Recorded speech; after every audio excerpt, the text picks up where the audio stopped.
ನಮಸ್ಕಾರ ಸ್ನೇಹಿತರೆ, ಮತ್ತೆ ಸುದ್ದಿನ ಯೂಟ್ಯೂಬ್ ಚಾನಲ್ಗೆ ಸ್ವಾಗತ. ರಾಜ್ಯದ ಮುಖ್ಯವಾದ ಸುದ್ದಿ ಡೀಟೇಲ್ ಆಗಿ ನೋಡೋಣ. ಕರ್ನಾಟಕಕ್ಕೆ ಹಣಕಾಸು ಆಯೋಗ ಶಿಫಾರಸು ಮಾಡಿರುವ 11,500 ಕೋಟಿ ಅನುದಾನ ನೀಡಿ ಎಂದು ಕೇಂದ್ರ ಸರ್ಕಾರಕ್ಕೆ ಕೃಷ್ಣ ಬೈರೇಗೌಡವರ ಮನವಿ.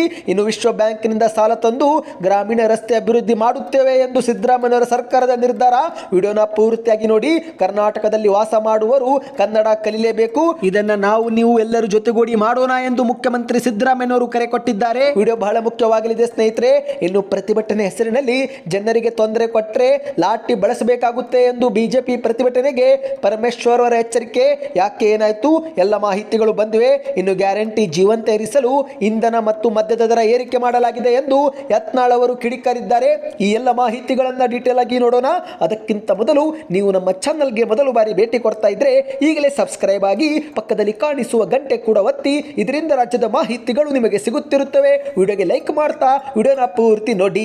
ಮೊದಲನೇ ಮುಖ್ಯವಾದ ಮಾಹಿತಿ, ನಿಮಗೆಲ್ಲರಿಗೂ ಗೊತ್ತಿರುವ ಹಾಗೆ ಕೇಂದ್ರದಲ್ಲಿ ಹೊಸ ಸರ್ಕಾರ ರಚನೆ ಆಗಿರುವುದರಿಂದ ಪ್ರಸ್ತುತ ಆರ್ಥಿಕ ವರ್ಷದ ಕೇಂದ್ರ ಸರ್ಕಾರದ ಹೊಸ ಬಜೆಟ್ ಮಂಡಿಸಲಿದ್ದು, ಅದಕ್ಕಾಗಿಯೇ ಕೇಂದ್ರ ಬಜೆಟ್ ಪೂರ್ವಭಾವಿ ಸಮಾಲೋಚನೆ ಸಭೆಯು ಕೂಡ ನಿಗದಿಯಾಗಿತ್ತು.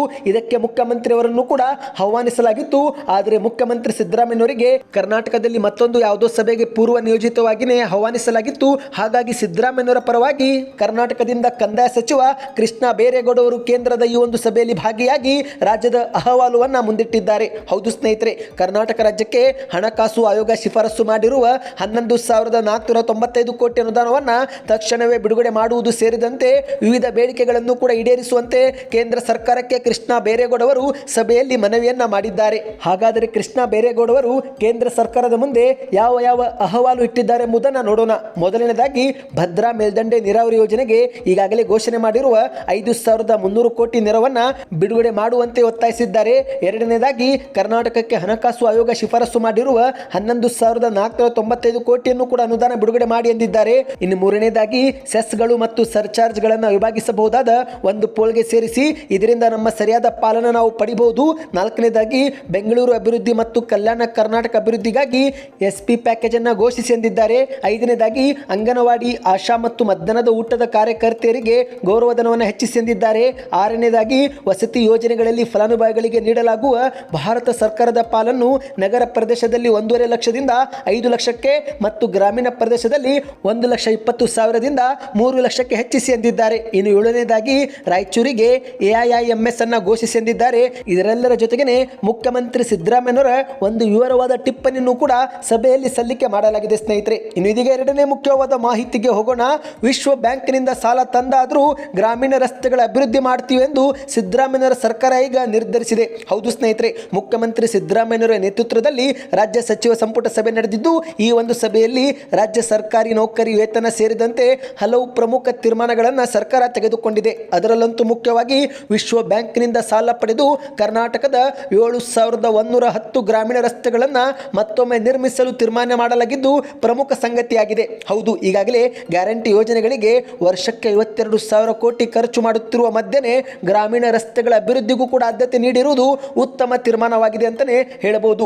ಈ ಒಂದು ಸಚಿವ ಸಂಪುಟ ಸಭೆ ಬಳಿಕ ಕಾನೂನು ಸಚಿವರಾಗಿರುವ HK ಪಾಟೀಲ್ ಅವರು ಮಾಧ್ಯಮಗಳ ಮುಂದೆ ಬಂದು ಮಾಹಿತಿ ನೀಡಿದ್ದಾರೆ. ಪ್ರಧಾನ ಮಂತ್ರಿ ಗ್ರಾಮ ಸಡಕ್ ಯೋಜನೆಯಡಿಯಲ್ಲಿ ಕರ್ನಾಟಕದ 7,110 ರಸ್ತೆಗಳ ಅಭಿವೃದ್ಧಿಗೊಳಿಸಲು ರಾಜ್ಯ ಸರ್ಕಾರ ತೀರ್ಮಾನಿಸಿದೆ. ಸುಮಾರು 5,190 ಕೋಟಿ ವೆಚ್ಚದಲ್ಲಿ ಈ ಒಂದು ರಸ್ತೆಯನ್ನು ಅಭಿವೃದ್ಧಿಗೊಳಿಸಲಾಗುತ್ತೆ. ಇದಕ್ಕಾಗಿ ವಿಶ್ವ ಬ್ಯಾಂಕ್ನಿಂದ ಸಾಲ ಪಡೆಯಲಾಗುತ್ತದೆ. 2 ವರ್ಷಗಳಲ್ಲಿ ಗ್ರಾಮೀಣ ರಸ್ತೆಗಳನ್ನು ನಿರ್ಮಿಸಲಾಗುವುದು ಎಂದು ತಿಳಿಸಿದ್ದಾರೆ ಸ್ನೇಹಿತರೆ. ಇದೊಂದು ಗ್ರಾಮೀಣ ಭಾಗದ ಜನತೆಗೆ ಗುಡ್ ನ್ಯೂಸ್ ಅಂತಾನೆ ಹೇಳಬಹುದು. ಇನ್ನು ಇದೀಗ ಮೂರನೇ ಮುಖ್ಯವಾದ ಮಾಹಿತಿಗೆ ಹೋಗೋಣ. ಅದಕ್ಕಿಂತ ಮೊದಲು ಪ್ರತಿಯೊಬ್ಬರು ವಿಡಿಯೋಗೆ ಲೈಕ್ ಮಾಡಿ ಮತ್ತು ಚಾನಲ್ಗೂ ಕೂಡ ಸಬ್ಸ್ಕ್ರೈಬ್ ಆಗಿ. ಇದೀಗ ಕರ್ನಾಟಕದಲ್ಲಿ ವಾಸ ಮಾಡುವವರು ಕನ್ನಡವನ್ನ ಕಲಿಯಲೇಬೇಕು ಎಂದು ಮುಖ್ಯಮಂತ್ರಿ ಸಿದ್ದರಾಮಯ್ಯನವರು ಕರೆ ಕೊಟ್ಟಿದ್ದಾರೆ. ಹೌದು, ಕರ್ನಾಟಕದಲ್ಲಿ ಕನ್ನಡದ ವಾತಾವರಣ ನಿರ್ಮಾಣ ಮಾಡುವುದು ನಮ್ಮೆಲ್ಲರ ಕರ್ತವ್ಯ. ಅದಕ್ಕಾಗಿ ಇಲ್ಲಿ ವಾಸ ಮಾಡುವವರೆಲ್ಲರೂ ಕನ್ನಡವನ್ನ ಕಲಿಯಲೇಬೇಕು. ಹಾಗೆಂದು ನಾವು ಸುಮ್ಮನಿರುವಂತಿಲ್ಲ ಮತ್ತು ಕನ್ನಡಿಗರು ದುರಾಭಿಮಾನಿಗಳಲ್ಲ.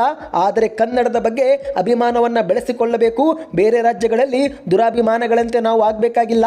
ಆದರೆ ನಮ್ಮ ಭಾಷೆ, ನೆಲ ಮತ್ತು ನಾಡಿನ ಬಗ್ಗೆ ಗೌರವ, ಅಭಿಮಾನವನ್ನು ಬೆಳೆಸಿಕೊಳ್ಳಬೇಕು ಎಂದು ಸಿದ್ದರಾಮಯ್ಯನವರು ಹೇಳಿಕೆಯನ್ನು ಕೊಟ್ಟಿದ್ದಾರೆ. ಈಗ ನೀವು ಸ್ಕ್ರೀನ್ ಮೇಲೆ ಒಂದು ಟ್ವೀಟ್ ನೋಡ್ತಿರಬಹುದು ಸ್ನೇಹಿತರೆ. ಇದು ಮುಖ್ಯಮಂತ್ರಿ ಸಿದ್ದರಾಮಯ್ಯನವರೇ ಮಾಡಿದ ಟ್ವೀಟ್ ಆಗಿದೆ.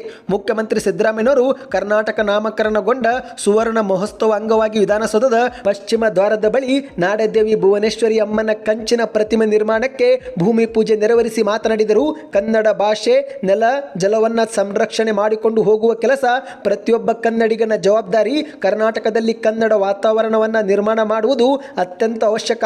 ಇದನ್ನ ನಾವು ನೀವು ಎಲ್ಲರ ಜೊತೆಗೂಡಿ ಮಾಡೋಣ ಎಂದಿದ್ದಾರೆ. ಎರಡನೇ ಟ್ವೀಟ್ನಲ್ಲಿ ಪ್ರತಿಯೊಬ್ಬರು ಕರ್ನಾಟಕದಲ್ಲಿ ಬಾಳಿ ಬದುಕುವರೊಂದಿಗೆ ಕನ್ನಡದಲ್ಲಿನೇ ಮಾತನಾಡುತ್ತೇನೆ, ಕನ್ನಡ ಬಿಟ್ಟು ಬೇರೆ ಭಾಷೆಯಲ್ಲಿ ಮಾತನಾಡುವುದಿಲ್ಲ ಎಂದು ತೀರ್ಮಾನ ಮಾಡಬೇಕು. ಯಾಕಂದರೆ ಕನ್ನಡಿಗರು ಉದಾರಿಗಳು. ಹಾಗಾಗಿಯೇ ಬೇರೆ ಭಾಷೆ ಮಾತನಾಡುವವರು ಕೂಡ ಕನ್ನಡ ಕಲಿಯದೆ ಬದುಕುವ ವಾತಾವರಣ ಕರ್ನಾಟಕದಲ್ಲಾಗಿದೆ. ಇಂದು ತಮಿಳುನಾಡು, ಆಂಧ್ರ, ಕೇರಳಕ್ಕೆ ಹೋದರೆ ಅವರು ತಮ್ಮ ಮಾತೃಭಾಷೆಯಲ್ಲಿಯೇ ಮಾತನಾಡುತ್ತಾರೆ. ಹಾಗಾಗಿ ನಾವು ಕೂಡ ನಮ್ಮ ಮಾತೃಭಾಷೆಯಲ್ಲಿನೇ ವ್ಯವಹರಿಸಬೇಕು. ಅದು ನಮಗೆ ಹೆಮ್ಮೆಯ ವಿಷಯವಾಗಬೇಕು. ಅದರಲ್ಲಿ ಕೀಳರಿಮೆ ಅಗತ್ಯವಿಲ್ಲ ಎಂದಿದ್ದಾರೆ. ಕನ್ನಡದ ವಾತಾವರಣ ನಿರ್ಮಾಣ ಮಾಡುವುದು ನಮ್ಮೆಲ್ಲರ ಕರ್ತವ್ಯ. ಅದಕ್ಕಾಗಿ ಇಲ್ಲಿ ವಾಸ ಮಾಡುವರೆಲ್ಲರೂ ಕನ್ನಡವನ್ನು ಕಲಿಯಲೇಬೇಕು. ಕನ್ನಡಿಗರು ದುರಾಭಿಮಾನಿಗಳಲ್ಲ. ಆದರೂ ಕನ್ನಡದ ಬಗ್ಗೆ ಇನ್ನೂ ಹೆಚ್ಚಿನ ಅಭಿಮಾನವನ್ನು ಬೆಳೆಸಿಕೊಳ್ಳಬೇಕು. ಬೇರೆ ರಾಜ್ಯಗಳಲ್ಲಿನ ದುರಾಭಿಮಾನಿಗಳಂತೆ ನಾವು ಆಗಬೇಕಾಗಿಲ್ಲ. ಆದರೆ ನಮ್ಮ ಭಾಷೆ, ನೆಲ, ನಾಡಿನ ಬಗ್ಗೆ ಗೌರವ ಅಭಿಮಾನವನ್ನು ಬೆಳೆಸಿಕೊಳ್ಳಬೇಕು ಎಂದು ಮುಖ್ಯಮಂತ್ರಿಯವರು ಕರೆ ಕೊಟ್ಟಿದ್ದಾರೆ. ಇನ್ನೀಗ ಮತ್ತೊಂದು ಮುಖ್ಯವಾದ ಮಾಹಿತಿ. ಈಗಾಗಲೇ ಕರ್ನಾಟಕದಲ್ಲಿ ಪೆಟ್ರೋಲ್ ಮತ್ತು ಡೀಸೆಲ್ ಬೆಲೆ ಏರಿಕೆ ಆಗುತ್ತಿದ್ದಂತೆ ರಾಜ್ಯಾದ್ಯಂತ ಬಿಜೆಪಿ ನಾಯಕರು ಸರ್ಕಾರದ ವಿರುದ್ಧ ಪ್ರತಿಭಟನೆ ಮಾಡುತ್ತಿದ್ದು, ಇದೀಗ ಇದೇ ನಡುವೆ ಗೃಹ ಸಚಿವ ಪರಮೇಶ್ವರ್ ಅವರು ಒಂದು ಖಡಕ್ ಎಚ್ಚರಿಕೆ ಕೊಟ್ಟಿದ್ದಾರೆ. ಅದೇನೆಂದರೆ, ಪ್ರತಿಭಟನೆ ಹೆಸರಿನಲ್ಲಿ ಸಾರ್ವಜನಿಕರಿಗೆ ಏನಾದರೂ ತೊಂದರೆ ಕೊಡಲು ಯತ್ನಿಸಿದರೆ ಅಂತವರನ್ನ ಚದುರಿಸಲು ಪೊಲೀಸರು ಲಾಠಿ ಪ್ರಹಾರ ನಡೆಸಬಹುದು ಎಂದು ಗೃಹ ಸಚಿವ ಪರಮೇಶ್ವರ್ ಅವರು ಪ್ರತಿಪಕ್ಷ ಬಿಜೆಪಿಗೆ ಪರೋಕ್ಷವಾಗಿ ಎಚ್ಚರಿಕೆಯನ್ನು ನೀಡಿದ್ದಾರೆ. ಹೌದು ಸ್ನೇಹಿತರೆ, ಇಂದು ರಾಜಧಾನಿ ಬೆಂಗಳೂರನ್ನು ಹೊರತುಪಡಿಸಿ ರಾಜ್ಯದ ಎಲ್ಲಾ ವಿಧಾನಸಭಾ ಕ್ಷೇತ್ರಗಳಲ್ಲಿ ಇಂಧನ ಬೆಲೆ ಏರಿಕೆ ಮಾಡಿರುವ ಕುರಿತಂತೆ ಕಾಂಗ್ರೆಸ್ ಸರ್ಕಾರದ ನಿರ್ಧಾರವನ್ನು ಖಂಡಿಸಿ ರಾಜ್ಯಾದ್ಯಂತ ಬಿಜೆಪಿ ನಾಯಕರು ರಸ್ತಾ ರೋಕೋ ಎಂಬ ಪ್ರತಿಭಟನೆ ನಡೆಸಲು ಮುಂದಾಗಿದ್ದು, ಈ ಒಂದು ಯೋಜನೆಯನ್ನ ಬಿಜೆಪಿ ಪ್ರಕಟಿಸಿದ ಹಿನ್ನೆಲೆಯಲ್ಲಿ ಗೃಹ ಸಚಿವ ಪರಮೇಶ್ವರ್ ಅವರು ಎಚ್ಚರಿಕೆ ಕೊಟ್ಟಿದ್ದಾರೆ. ಹೌದು, ಬಿಜೆಪಿಯವರು ಪ್ರತಿಭಟನೆ ನಡೆಸಲು ಬಯಸಿದರೆ ಸರ್ಕಾರಕ್ಕೆ ಯಾವುದೇ ತೊಂದರೆ ಇಲ್ಲ.